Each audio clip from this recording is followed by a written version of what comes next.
पुत्री।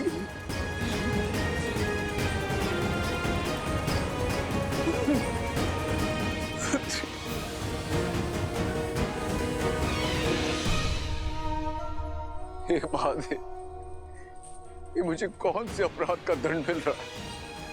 अपनी पुत्री को ऐसी अवस्था में देखने से पूर्व मैं मर क्यों नहीं गया? मर क्यों नहीं गया मैं? ऐसे मत कहिए पिताश्री। और आप इस अवस्था में और माता? तुम्हारे वियोग ने तो हमें पहले ही तोड़ दिया था पुत्री, किंतु रावण के प्रहार ने मिथिला को बिखेर के रख दिया।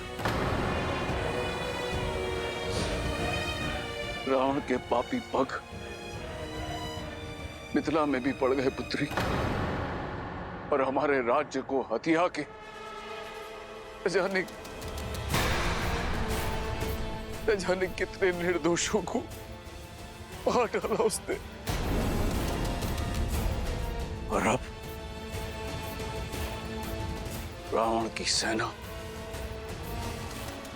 अयोध्या का विनाश करने के लिए आगे बढ़ रही है। पुत्री, रावण को रोकने का सामर्थ्य किसी में भी नहीं है। कई कठिनाइयों के पश्चात तुमसे मिलने का अवसर मिला है पुत्री। पिताश्री,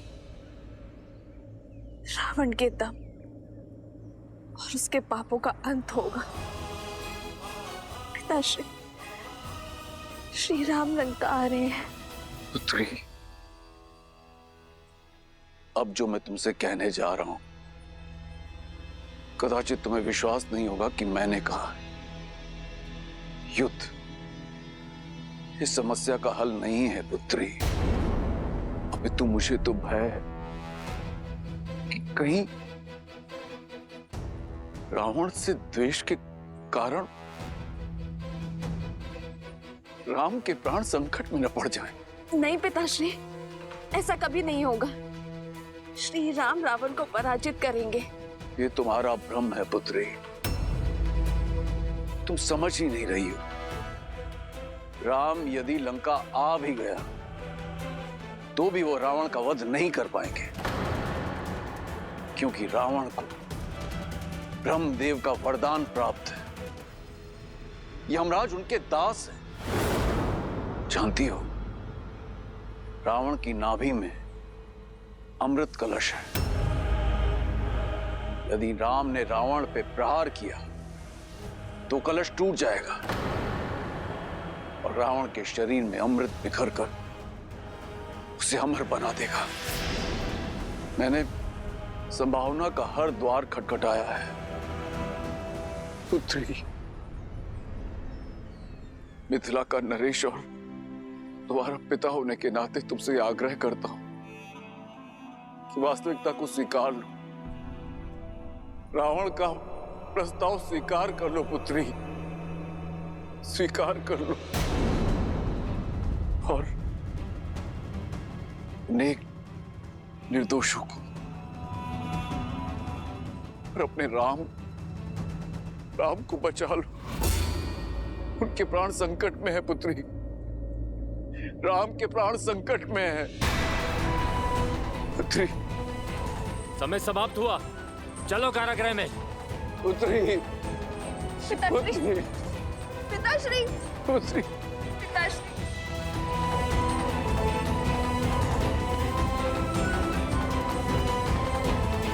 मैंने जो तुमसे कहा है उस पर विचार अवश्य करना। राम के प्राण संकट में है।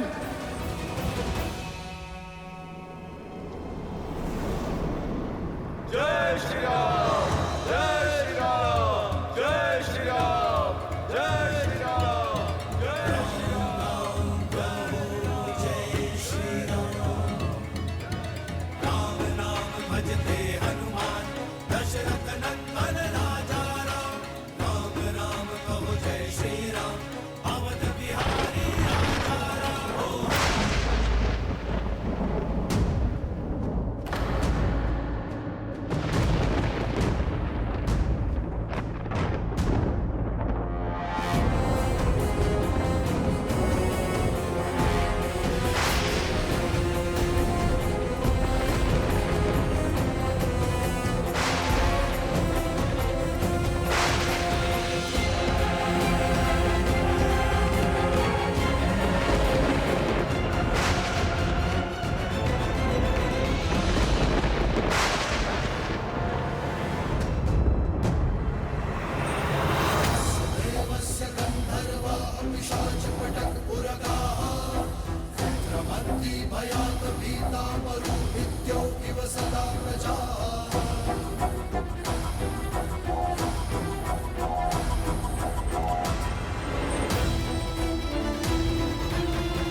कम।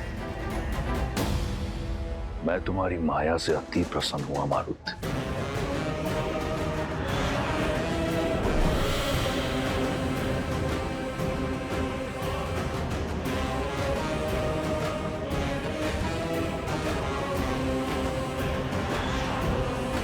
खेल, खिलाड़ी और आर्केड तीनों सच हैं। अब आएगा आनंद।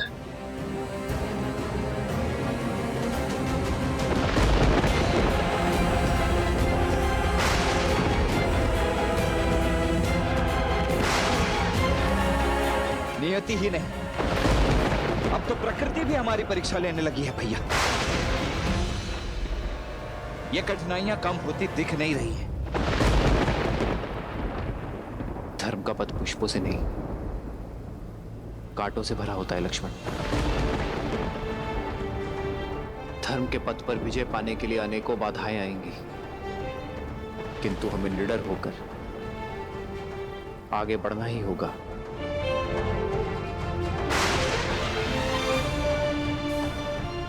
एक दूसरे को थाम कर आगे बढ़ते रहिए। हमारा उद्देश्य एक है, हम एक हैं।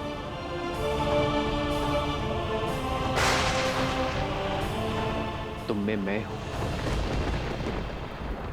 और मुझ में तुम हो।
ये उत्सव कैसा?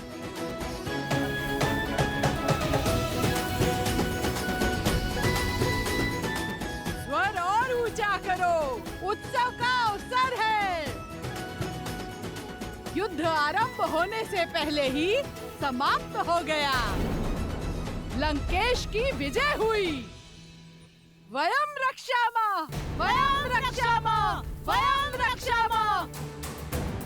अब हमें भी अशोक वाटिका की पहरेदारी से मुक्ति मिलेगी।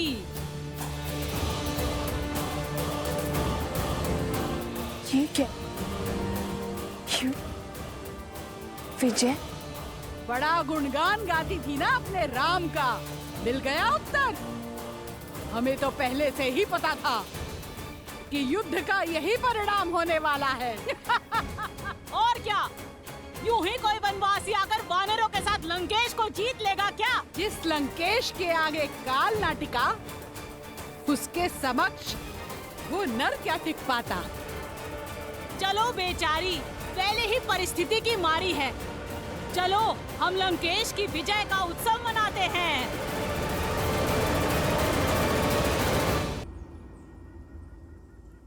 क्यों सताती हो इसे? चली जाओ यहाँ से, जाओ।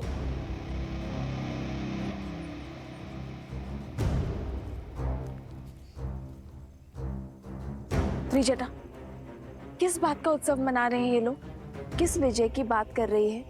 मुझे ज्ञात हुआ है कि लंकेश ने मायावी असुरों की सेना भेजी थी श्री राम को मारने के लिए।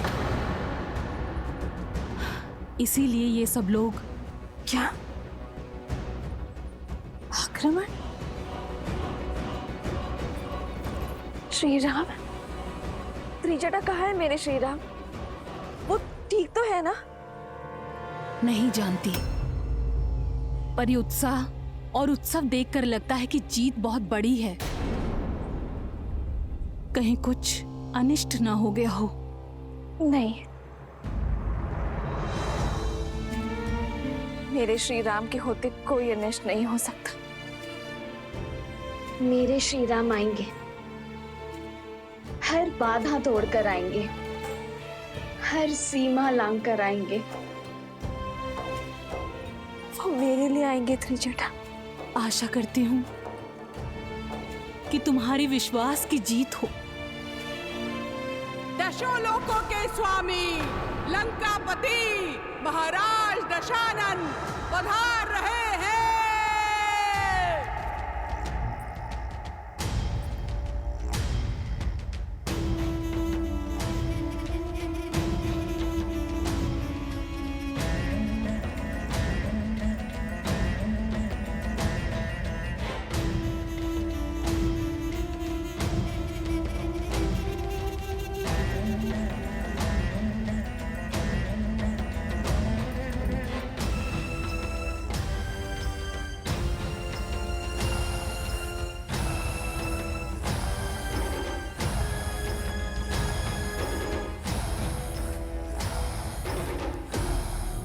उत्सव की ध्वनि सुन रही हो ना? लंका झूम रही है, क्योंकि आज अंत हुआ है लंका के शत्रु का भी और तुम्हारी आशा का भी। कहा था मैंने तुम्हें कि तुम्हारा विश्वास धराशायी होगा। क्या लगा था तुम्हें? वो तुम्हारा राम कुछ वानरों की सहायता से दशानन को परास्त कर पाएगा। एक तुच्छ मानव राक्षराज रावण को हरा पाएगा। सच कहूं तो तुम्हारी निरंतर प्रशंसा से अनेकों बार ऐसा लगा कि राम कोई दिव्य पुरुष है, परंतु खोखला था तुम्हारा विश्वास। संपूर्ण संसार ने देखा राम का शौर्य।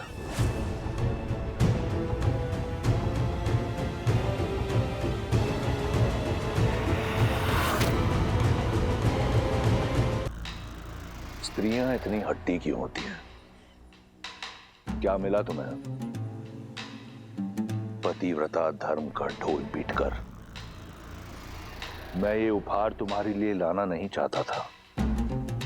नहीं चाहता था कि तुम आंसू बहाने में अपना समय व्यर्थ करो, परंतु क्या करूं? वचनबद्ध हूं। यदि तुम इतनी हट्टी ना होती तो इस दृश्य की साक्षी भी नहीं होती। इस नियति को तुमने स्वयं चुना है सीता, मैंने नहीं। देखो,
राम के शीश को काटने में उतना आनंद नहीं आया जितना मैंने सोचा था।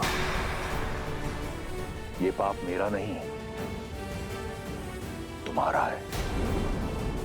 लो, मैंने अपना वचन पूर्ण किया, ले आया तुम्हारे राम को तुम्हारे समक्ष, उसके धड़ के बिना।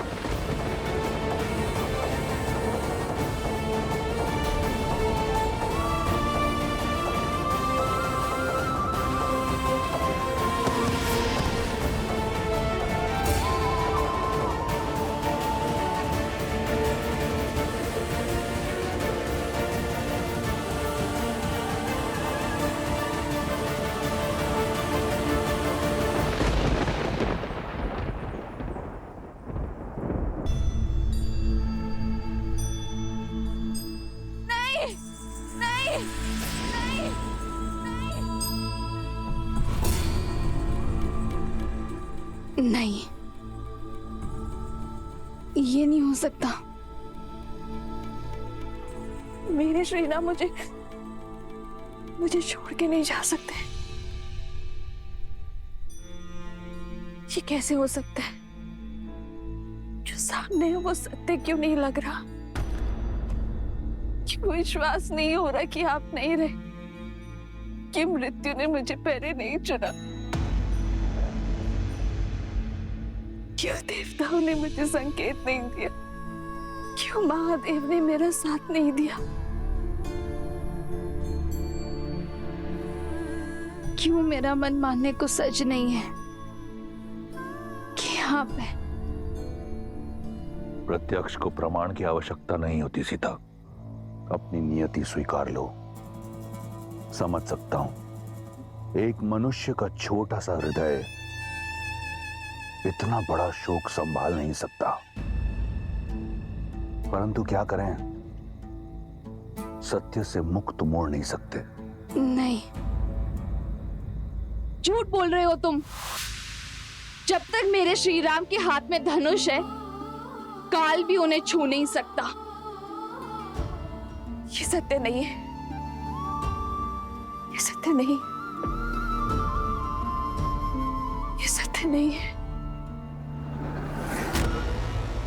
तुम्हारे बंदी पिता झूठे, राम का कटा हुआ शीश झूठा, परंतु क्या यह भी झूठ है?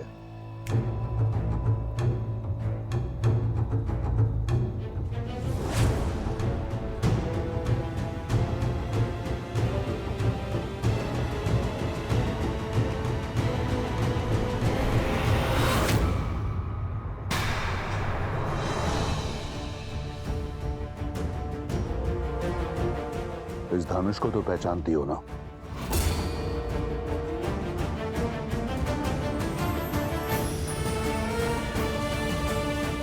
ये तुम्हारे वनवासी का टूटा हुआ धनुष है, जिसके रहते तुमने कहा काल भी उसे छू नहीं सकता था। उसका शीश काटने से पहले ये धनुष काटा गया। नहीं! तुम्हारे ना मानने से सत्य नहीं बदलेगा सीता।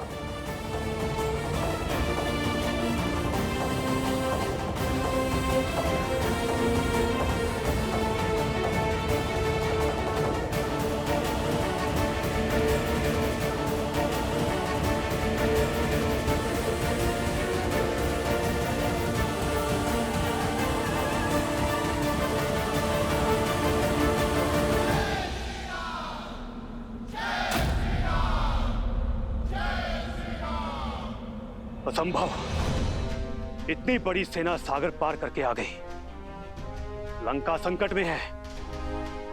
लंकेश को बताना होगा। जाओ।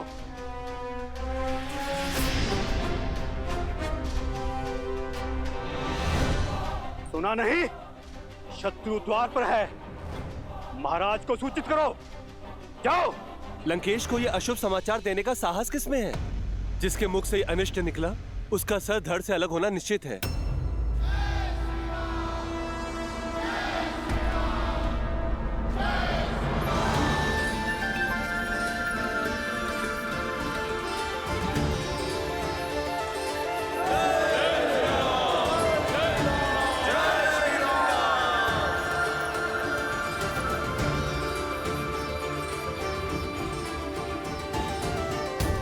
उस चोटी से हम संपूर्ण लंका को देख पाएंगे।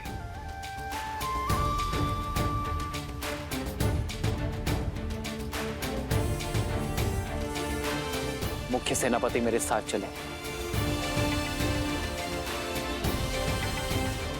हम वही शिविर बनाना आरंभ करेंगे।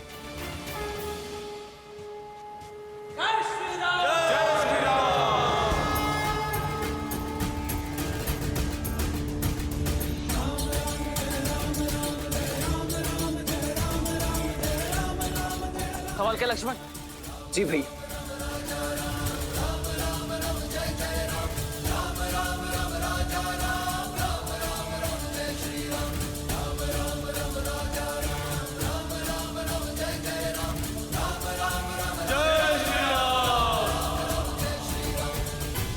जय श्री राम, जय श्री राम, जय श्री राम, जय श्री राम।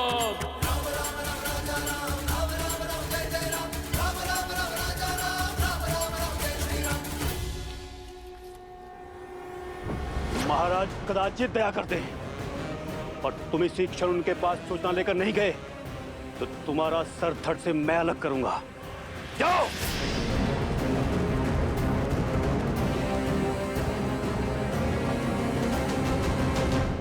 ज्ञानी व्यक्ति वो होता है जो दुख के बादलों के बीच छुपे आशा की किरण को पहचान लेता है। और तुम तो परम विदुषी हो। सोचो, तुम्हारे पति की मृत्यु के उपरांत तुम पतिव्रता धर्म से मुक्त हो, स्वतंत्र हो कि तुम लंका की पटरानी बनना स्वीकारो, ऐश्वर्य और सुख का जीवन जियो। मैं वचन देता हूं, तुम्हें इस जीवन में कोई दुख भोगना नहीं पड़ेगा। स्वीकारो, हम दोनों साथ मिलकर इस संसार पर राज करेंगे। मिथिला मेरे अधीन है और अयोध्या कुछ ही क्षण में पराजित होगी। इसलिए बंद करो ये व्यर्थ का विलाप और थाम लो मेरा हाथ।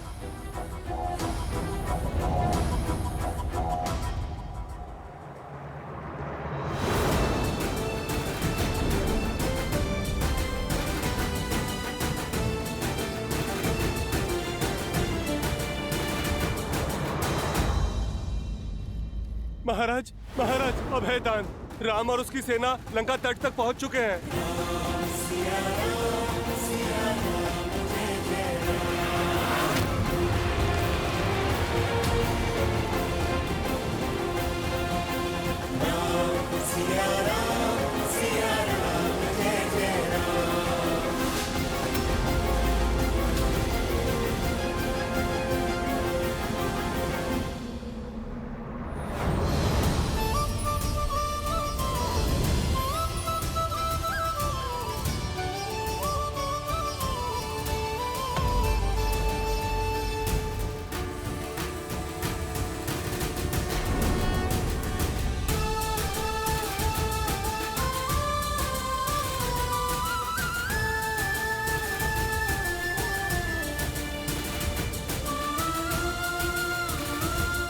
मेरी आशा का अंत नहीं हुआ है, तुम्हारी माया का अंत हुआ है रावण।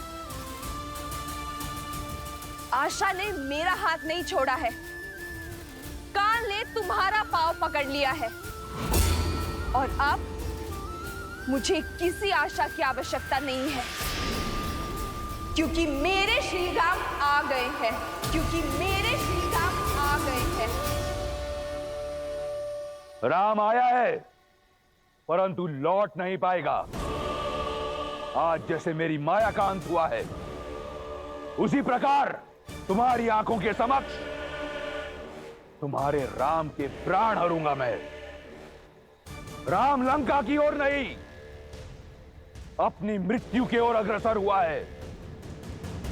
संपूर्ण संसार देखेगा, वहां राम का रक्त बहेगा और यहां तुम्हारे आंसू। और रावण अपने वचन से कभी विमुख नहीं होता। कहां है राम? मैं भी तो देखूं। एक साधारण मनुष्य कौन सी सेना लेकर आया है?